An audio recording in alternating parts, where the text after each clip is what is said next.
अस्सलाम या सलाम के दामन जाए कहाँ हम सल्लल्लाहु अलैहि वसल्लम। सीरत के मौजू पर तकरीर पेश करने के लिए मैं हुज़ैफा पठाना को दावत दूंगा कि वो आए और अपनी तकरीर पेश करें।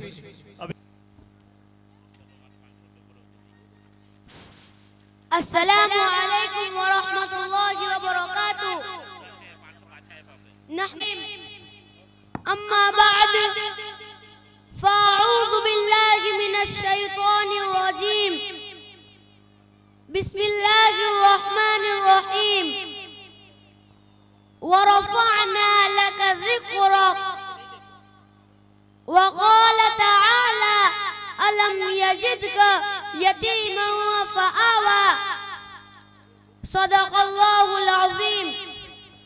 सदरे बावक़ार स्टेज पर रौनक अफरोज उलमाए किराम और मेहमानान इज़्ज़ाम, आज के इस बाबरकत इजलास में मैं आप हजरात के सामने खत्मुर रसूल सल्लल्लाहु अलैहि वसल्लम की वो शान सुनाऊं जो अर्श पर खुदा ने बयान की है, क्योंकि खुदा से बेहतर कोई नबी की शान नहीं बयान कर सकता।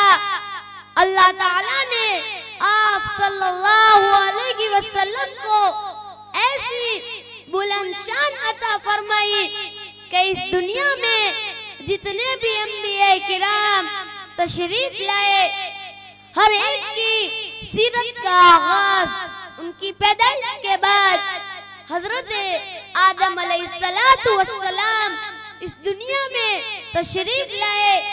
उनकी सीरत का आगाज उनकी पैदाइश के बाद हजरत इब्राहिम अलैहिस्सलातु वस्सलाम इस दुनिया में तशरीफ लाए। उनकी सीरत का आगाज उनकी पैदाइश के बाद इसी तरह 1,24,000 अंबिया किराम तशरीफ लाए। हर एक की सीरत का आगाज उनकी पैदाइश के बाद।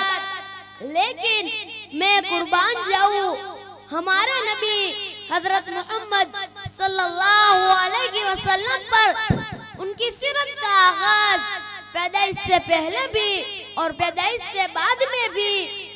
जब हजरत आदम अलैहिस्सलातु वस्सलाम का इस दुनिया से जाने का वक्त आया तो अपने बेटे से वसीयत कर रहे हैं, ए मेरे बेटे, अगर दुनिया में किसी चीज की जरूरत पड़े तो तू अल्लाह से मोहम्मद सल्लल्लाहु अलैहि वसल्लम का वास्ता देकर मांगना।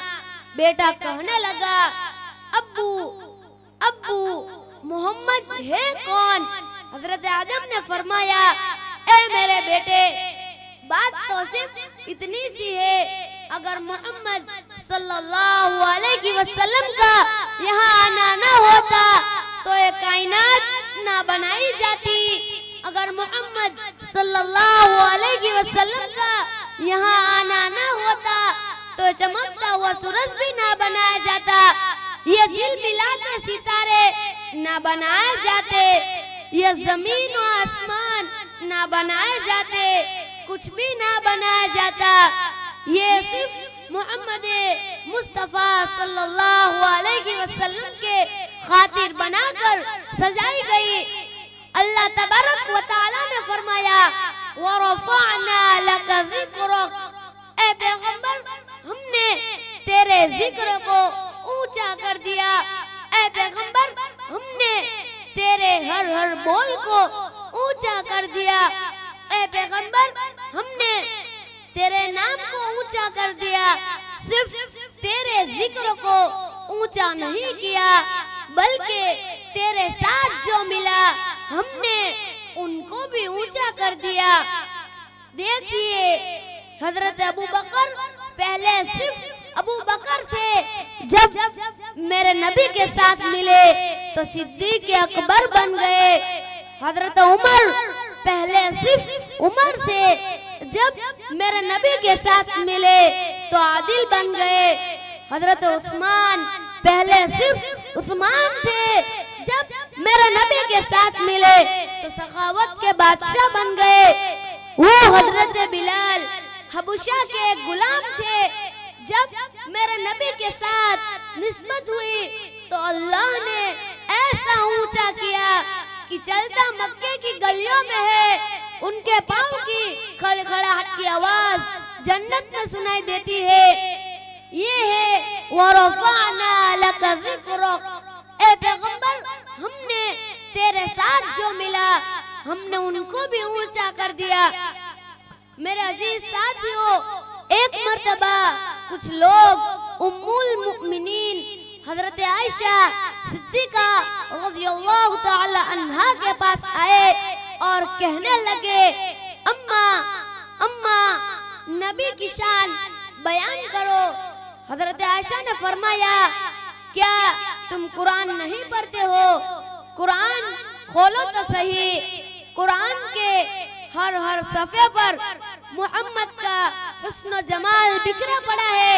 कुरान से पूछो कि मोहम्मद का तारुफ बयान कर, तो कुरान कहता है अलम यजिदका यतीमन फआवा, कि कुरान अपने पैगंबर का तारुफ यतीमन से शुरू करता है।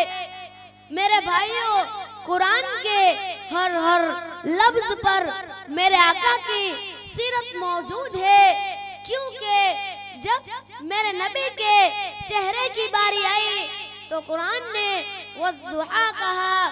जब मेरे नबी के जुल्फों की बारी आई तो कुरान ने वल्लैल कहा। जब मेरे नबी के जमाने की बारी आई तो कुरान ने वल असर कहा। जब मेरे नबी के दांतों की बारी आई तो कुरान ने यासीन कहा। जब मेरे नबी के सीने की बारी आई तो कुरान ने अलम नशरह लका सदरक कहा। जब मेरे नबी के शहर की बारी आई तो कुरान ने ला उक़सिमु बिहाज़ल बलद कहा। जब मेरे नबी के सहाबा की बारी आई तो कुरान ने उलाइका लज़ीना इम्तहनल्लाहु क़ुलूबहुम लित्तक़वा कहा। लेकिन जब मेरे नबी की अपनी बारी आई तो कुरान ने कहा वरफ़अना लका ज़िक्रक, ए पैगंबर हमने तेरे जिक्र को ऊंचा कर दिया। ओ मुसलमानों, उस नबी के उम्मती हम लोग हैं। जरा हमें सोचना चाहिए कि आज हम कहाँ जा रहे हैं। आज हमने आप सल्लल्लाहु अलैहि वसल्लम के लाए हुए अहकामात को ठुकरा दिया।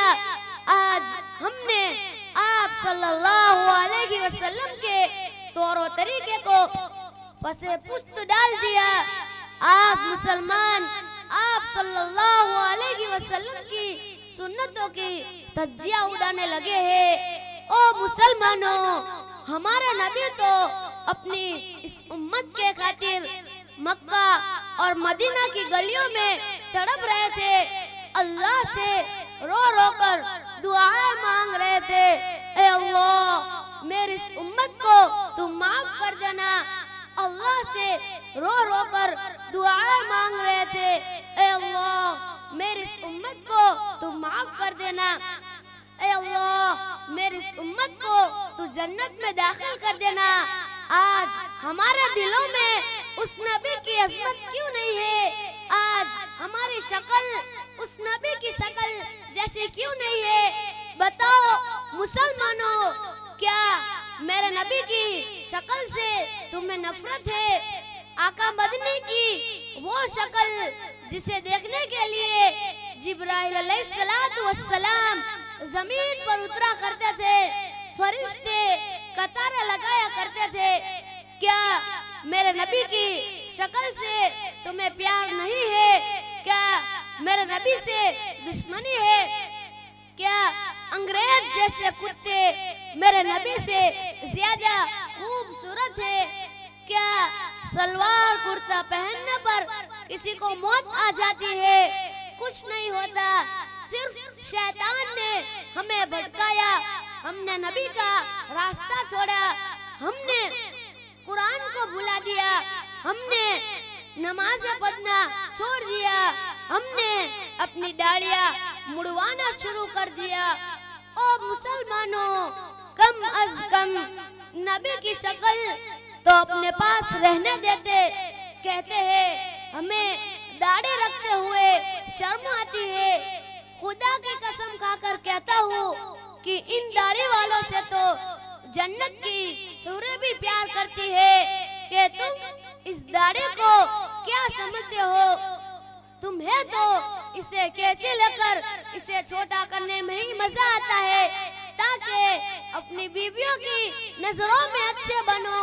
ओ लोगों, कल नबी ने मुंह फेर लिया तो कहाँ जाओगे? नबी के रोजे पर आकर नबी की मोहब्बत की नाते पढ़ने वालों, नबी तो तुम्हारे खातिर लहूलुहान हुए थे। अपना चेहरा जख्मी करवाया, रातों को सोए नहीं। अल्लाहुम्मा उम्मती, अल्लाहुम्मा उम्मती कहते चले गए। और नबी के उम्मतियों, तुमको ना नबी के कपड़े अच्छे लगे और ना नबी की शक्ल अच्छी लगी।